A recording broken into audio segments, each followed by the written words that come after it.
अस्सलाम वालेकुम friends. Defence updates में पाकिस्तान की जानिब से तुर्क साख्ता कमान की स्मार्ट क्रूज मिसाइल और मजीद ड्रोन्स की एक्विजिशन की इतलात आपके साथ शेयर करेंगे। साउथ कोरिया के K3 टैंक की टेस्टिंग, यूक्रेनियन ड्रोन में अमरीकी दिलचस्पी, BAE सिस्टम्स को मजीद यूरोफाइटर टाइफून के ऑर्डर्स की तवक्को समेत दीगर अहम बैनुल अक़वामी दिफाई खबरें भी इस वीडियो में शामिल होंगी। So let's start.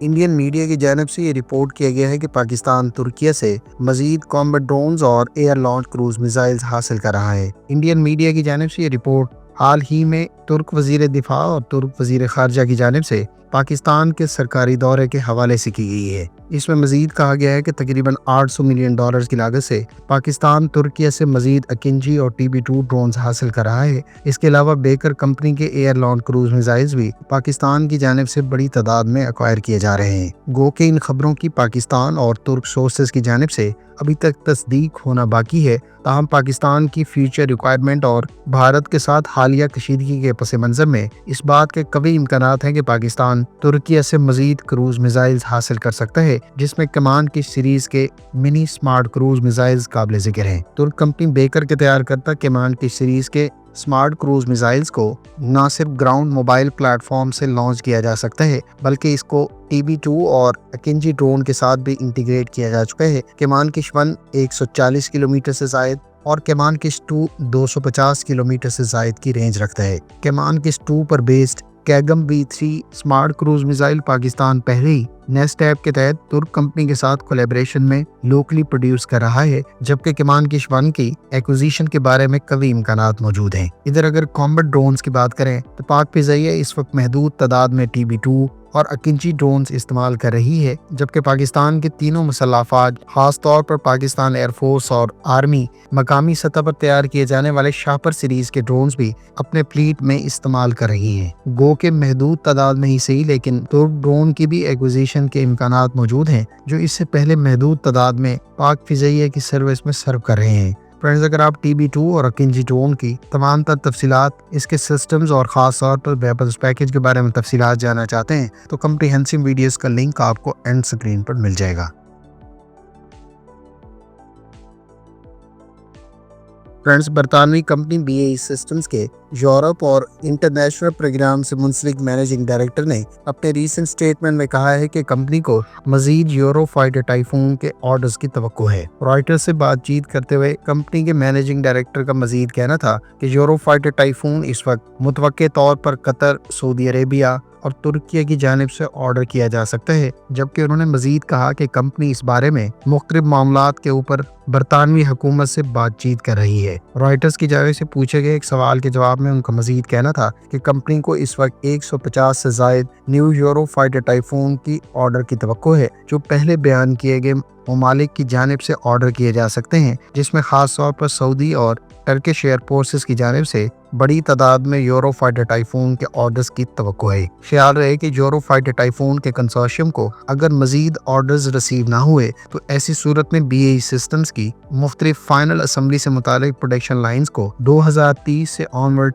कंटिन्यू नहीं किया जा सकेगा। गो के यूरोपियन कंसोर्शियम के बाकी रुकन ममालिक सऊदी अरेबिया और तुर्की को यूरोफाइटर टाइफून की फरोख्त की हामी भर चुके हैं। ताहम जर्मनी की जानिब से इन दोनों ममालिक को मजीद यूरोफाइटर टाइफून की फरोख्त से मुतालिक किसी भी किस्म की डेवलपमेंट को वीटो कर दिया गया था। जर्मनी ने हाल ही में न सिर्फ सऊदी अरब बल्कि तुर्किया को यूरोफाइटर टाइफून की सेल से मुतालिक एक लिहाज से आमादगी का इजहार किया था। ताहम इस बारे में अभी तक कोई कंक्रीट स्टेप्स नहीं उठाए जा सके। कतर और सऊदी अरेबिया पहले ही यूरोफाइटर टाइफून के यूजर्स हैं, ताहम ये ममालिक मजीद यूरोफाइटर टाइफून की एक्विजिशन की रिक्वायरमेंट रखते हैं। यूरोफाइटर टाइफून बनाने वाले कंसोर्शियम में बरतानवी कंपनियों के अलावा इटालियन लेनार्डो, स्पेनिश और जर्मन कंपनियां मिलकर काम करती हैं, और इस कंसोर्शियम को मजीद ऑर्डर्स रिसीव होने की सूरत में यकीनी तौर पर तमाम रुकन ममालिक कंपनियों को फायदा होगा।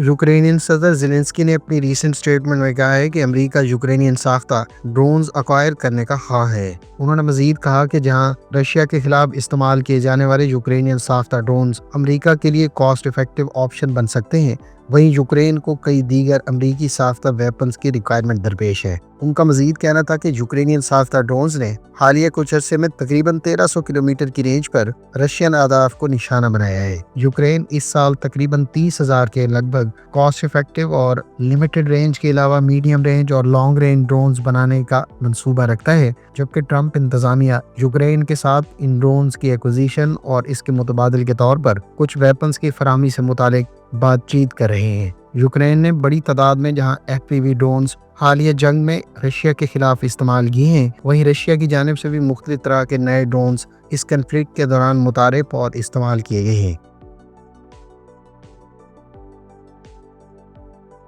साउथ कोरियन कंपनी हुंडई रोटेम के बारे में इतलात हैं कि उसने अपने K3 लेटेस्ट जनरेशन के मेन बैटल टैंक को सक्सेसफुली टेस्टिंग के मराहिल से गुजारा है। इस K3 मेन बैटल टैंक का कॉन्सेप्ट मॉडल अब से कुछ अर्सा पहले कंपनी की जानिब से मुतारिफ कराया गया था। ये टैंक 130 मिलीमीटर की एडवांस मेन गन इस्तेमाल करेगा, जिसको हाल ही में कंपनी की जानिब से टेस्ट किए जाने का दावा सामने आया है। K3 दरअसल K2 मेन बैटल टैंक का लेटेस्ट और हाईली एडवांस वर्जन है, जिस पर न सिर्फ एडवांस मेन गन इस्तेमाल की जाएगी, बल्कि इसमें लेटेस्ट जनरेशन के आर्मर के इस्तेमाल के अलावा एडवांस प्रोपल्शन सिस्टम्स और नए एक्टिव प्रोटेक्शन सिस्टम का इस्तेमाल किया जाएगा। K3 मेन बैटल टैंक के बारे में इतलात है कि हाइब्रिड पावर ट्रेन इस्तेमाल करेगा, जबकि इसमें एक्टिव सस्पेंशन सिस्टम की बदौलत इसकी maximum speed 80 kilometre per hour मुतवक्के है, जो इस टैंक को सुपीरियर मोबिलिटी प्रोवाइड करेगी। इसमें क्रू की सेफ्टी के लिए भी कई तरह के इकदाम किए जाएंगे, जबकि इसमें AI ड्रिवन कंट्रोल्स का इस्तेमाल किया जाएगा, जो क्रू साइज को भी 3 से रिड्यूस करके 2 तक महदूद कर देगा। ख्याल रहे कि अमेरिका भी लेटेस्ट जनरेशन के M1 एब्राम्स टैंक पर काम कर रहा है। ताहम मुतवक्के तौर पर साउथ कोरियन कंपनी और जर्मन ब्रांड मेटल की जानिब से लेटेस्ट जनरेशन के टैंक मुतारिफ करवाए जाने के पहले इम्कानात मौजूद हैं। इंडियन नेवी के बारे में इतलात हैं कि वो नीलगिरी क्लास की फ्रिगेट्स के सिलसिले की मजीद 6 शिप्स आने वाले एक साल में इंडक्ट कर लेगी। इंडियन नेवी की जानिब से total 7 project 17A Nilgiri class frigates order की गई थी, जबकि इस सिलसिले की पहली फ्रिगेट, जिसको INS नीलगिरी का नाम दिया गया है, इसे जनवरी 2025 में कमीशन किया गया था। नीलगिरी क्लास फ्रिगेट्स पर मैजागॉन डॉक शिप बिल्डर्स और गार्डन रीच शिप बिल्डर्स मिलकर काम कर रहे हैं, जबकि इस सिलसिले की 5 शिप्स इस वक्त डेवलपमेंट की मुख्तलिफ स्टेजेस पर हैं।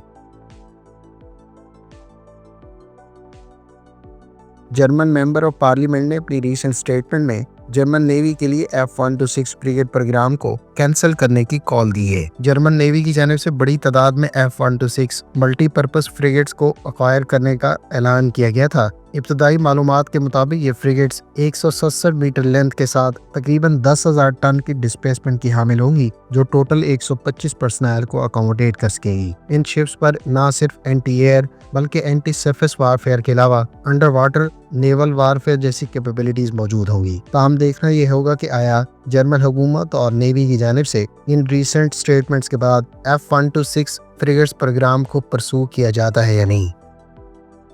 फ्रेंड्स, ये थी आज की डिफेंस अपडेट्स। उम्मीद है इस वीडियो से आपकी मालूमात में इजाफा होगा। मिलते हैं नेक्स्ट वीडियो के साथ। अपनी दुआओं में याद रखिएगा। अल्लाह हाफिज़। पाकिस्तान जिंदाबाद।